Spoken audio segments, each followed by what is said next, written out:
So, so I think that can go multiple ways.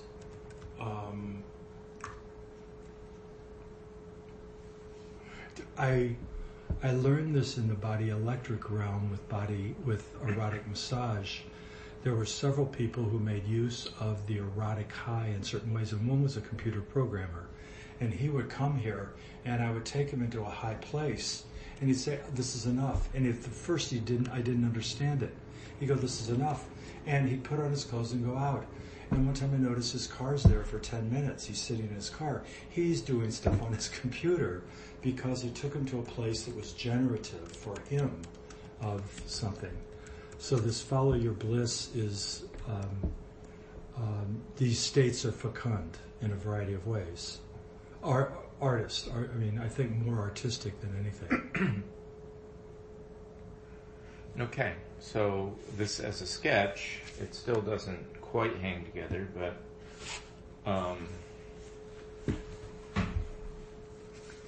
so in stage one you're learning the basics, and there's a variety of things that you mentioned. Uh-huh. And then stage two, it probably needs flow. Yeah. It probably needs a verb or a gerund. Working with flow, let's call it. Working with flow. Change any of these. And the third is following your bliss. Mm-hmm. Yeah.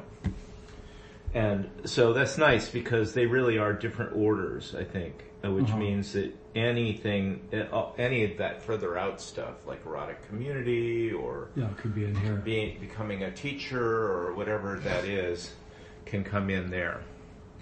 So I think we need more in this middle one. Standing, breath, movement, placement of attention, touch, tensing. Here. Let me show you. I, by the way, believe that placement of attention... Well, I just wanted to hear your data dump, right? Is there anything left in your data dump that you didn't cover in these? Okay, give me a few more. Let me pull something up that in my quote data dump.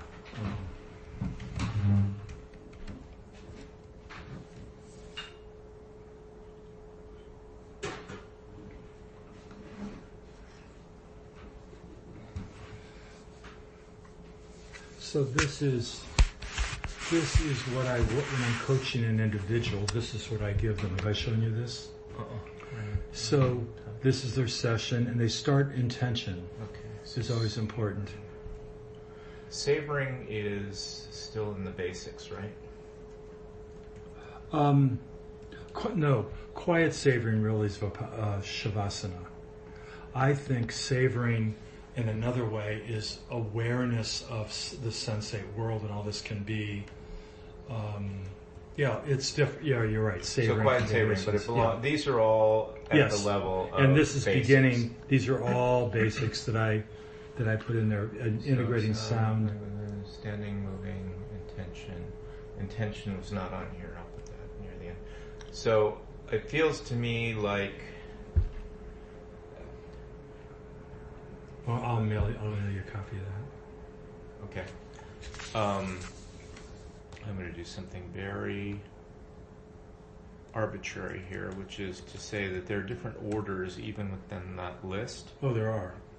And that placement of attention and intention are the final basics. They're the more advanced basics. You start with really simple stuff, with stand, move, breathe, touch, tense, release. I said tensing, releasing rather than anal because you can play with, you can play actually with anything in that's sort of basic tantra, right? But I say anal because this is a part of the place on the body where a lot of awareness has been withdrawn, and it affects one's sexual functioning. So, especially when standing and moving. It can be anywhere on the body, but anal,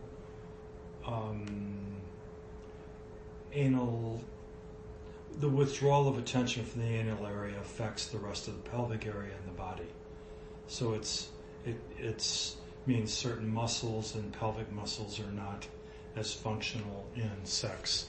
So the Okay, more so I anal's will involved. then I'm going to put tensing, releasing after anal. Mhm.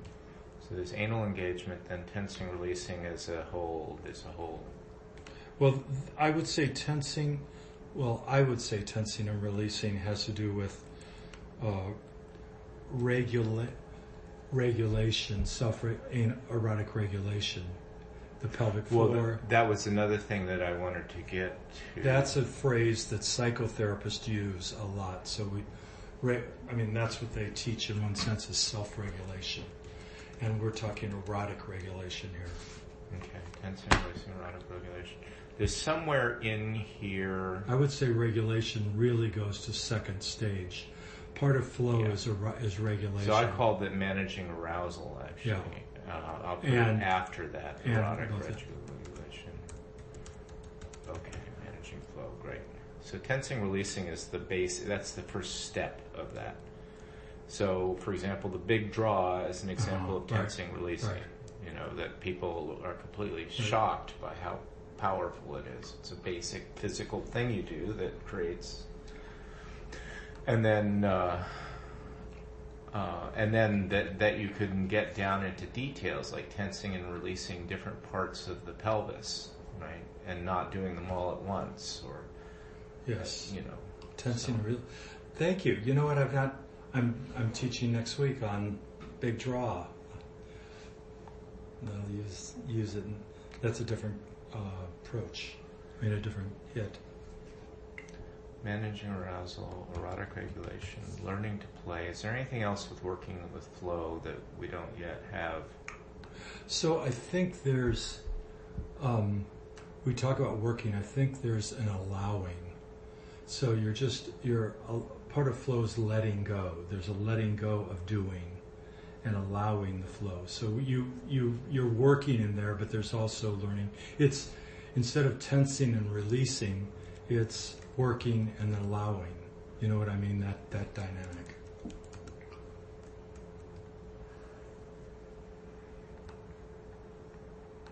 Okay.